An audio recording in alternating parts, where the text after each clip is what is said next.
Hi, let's now talk of how Microsoft Azure enables world-class backup and disaster recovery solutions. Nowadays, common business challenge is how to provide continuity and data protection. And these are critical issues for every organization. How to limiting downtime, reduce costs, and managing complexity of different kind of disaster recovery scenarios, ensuring compliance and providing a scalable solution. Every business needs a backup and preferably disaster recovery solution. In fact, according to Allianz Group research, business disruption is the most significant business risk that companies care about. Azure provides very reasonably priced backup and disaster recovery solutions. And if your customer is eligible for Azure Hybrid Benefit, it makes it even more attractive option. Azure provides recovery service vaults that help you organize your backup and site recoveries as you need in different regions, grouping them as you need by replacing all your existing backups solutions on-premise or Azure in one place. And now let's look at demo how we could create a backups and restore from backups. And for that we need to use Azure Disaster Recovery Service Vault that helps us to back all the backups and all the site recoveries and then manage them. And actually, Recovery Service Vault is like container where you could put all your backups and manage them, monitor them. So it's very, very easy to use and useful. Let's look how we could set up it and create some backups. To find where the Recovery Service Vault is, you need to look at your service list, and if you don't have it in the service list, then you could add it by looking at all services and just find it. Here you have this Recovery Service Vault. You don't need to create them separately. And you, as we see in this example, I have 4 of them. And we could look at what inside it. And of course, you need to create whatever whenever you need some separate service vault, because it's as mentioned it in slides. You could create this separate service vault for some finance system, or maybe for some bookkeeping system, or whatever system that and then split rights. And also this is a good way how to organize your disaster recovery resources.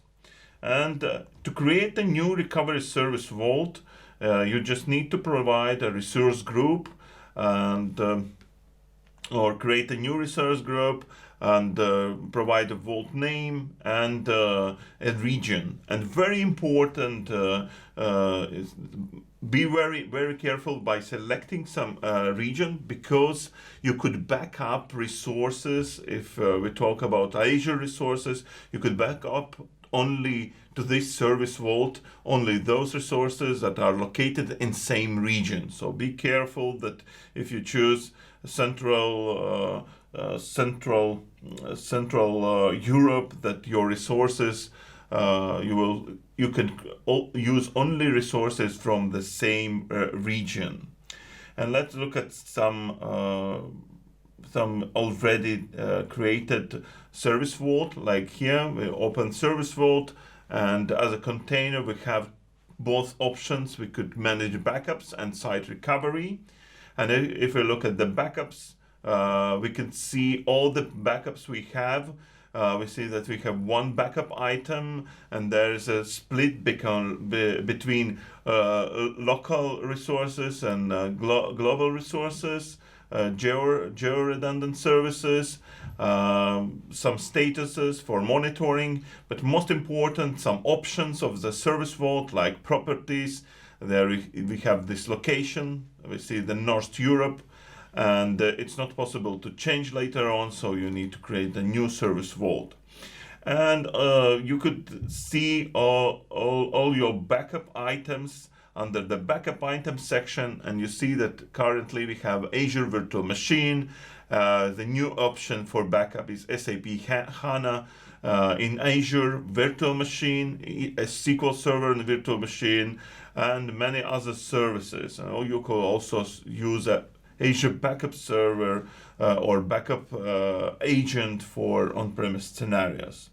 And what else? Very important point is about backup policies. So there are a couple of default policies, but for your particular needs, it's worth to create your own backup policy. For example, for if you look at the Azure virtual machine or file share or SAP HANA on the virtual machine. So by creating backup policy, we could say frequency of the backup and also what is retention time of this backup. So it's very important to comply with your backup strategy and SLAs. But if we look at what we have and our backup items, so let's create some backup. And we choose a backup. There are a couple of options. In this case, we use a service option from Service Vault. And there are 3 options for where our resources are running. It's an Azure Stack for hybrid environment, or on-premise scenario. Let's use an Azure, and then we have these 4 options for virtual machines, file share that is still in preview currently, SQL Server on Azure Virtual Machine, and SAP HANA, a quite new option. And if we choose a virtual machine on Azure that we want to backup, we select backup policy, or could create it right away, but it's better to create all the policies before you do any backup. And when you click next, you see that there you could see all the virtual machines available in this region, in the same region, where the same location where this recovery service vault is located. In this case, let's choose this VM for demo virtual machine. We click OK, and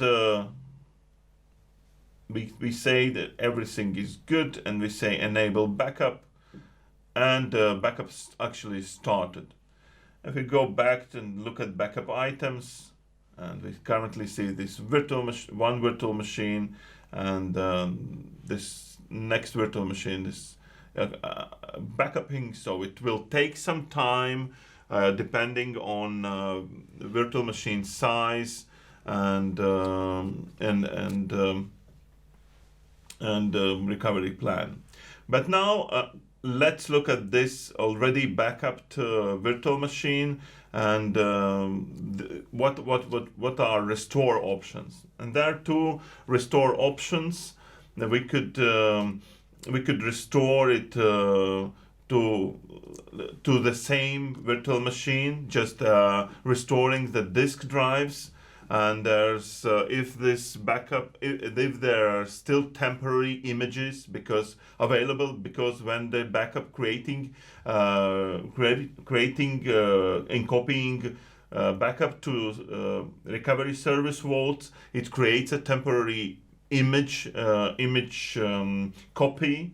And if these images are available, then by restoring these images, it could be very fast, because there's no need to copy data from recovery service vault before that. But if not, it's then it takes a little bit longer. And to recover this first option, you recover to the same virtual machine, or you could restore to new virtual machine. And let's look at the option when you you restore to new virtual machine. We see the 2 consistency points. We could choose whatever we want of this, and say recover virtual machine. And as you see, there's 2 options: create new virtual machine from this backup, or replace existing one. And we will create this new virtual machine. We will give a virtual machine new name, VM from backup. The same resource group, deliver it to different subnet if it's needed, and also create or use some storage account for that. And let's say okay, validated, and now it's restoring, and we will have it as restored virtual machines alongside the old one, so we could switch over. So, and let's see now on the backup, and you see that we have already 2 virtual machines in our backup items. One is already done, one in progress. So that is how it works. And now let's look at second option at Recovery Service Vault, and it's site recovery. The purpose of the site recovery is to replicate some service. In this case, we will replicate virtual machine that could contain your application and or database, and then it stores an additional copy of your service or virtual machine in some other region, and it could be used for disaster recovery. So if we look at the replicated items, in this case we see that we have one demo machine, Windows demo machine, that is replicated. And if we look at how it's done, we see that it's replicated and in different region. So we see that there is a North Europe where the actual virtual machine is, and the replicated services is in West Europe. You also could see it in a map visually how it's replicated, so you could choose different regions for replication. And we also see the RPO that it's about 1 minute currently, so it changes. It could be less and then more, but currently if disaster appears and we need to recover, it will take 1 minute to switch over. And we could test the recovery failover manually or create automatic jobs, and it could be done automatically. So let's create this replication, see how it's set up. So to create a new replication, we could go to replicated items, or we could use the main menu, and there we say create a new replication.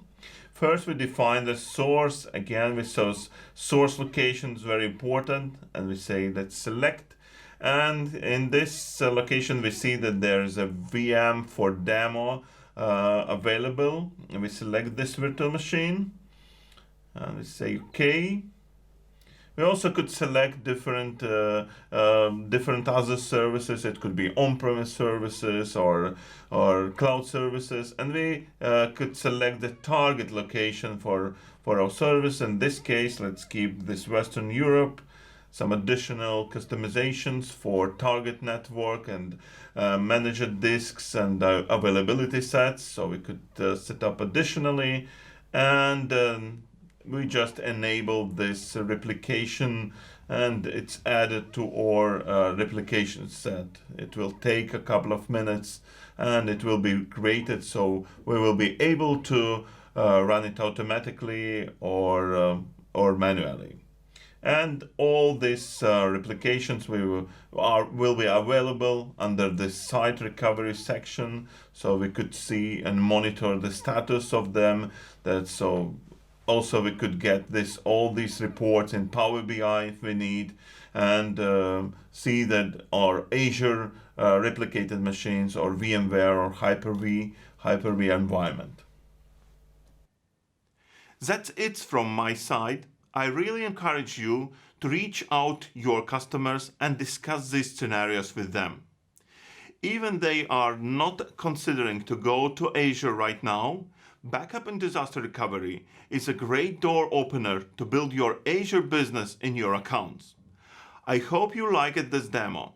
Please make sure you also watch our other 2 videos covering end of support scenarios and solving on-premise infrastructure challenges.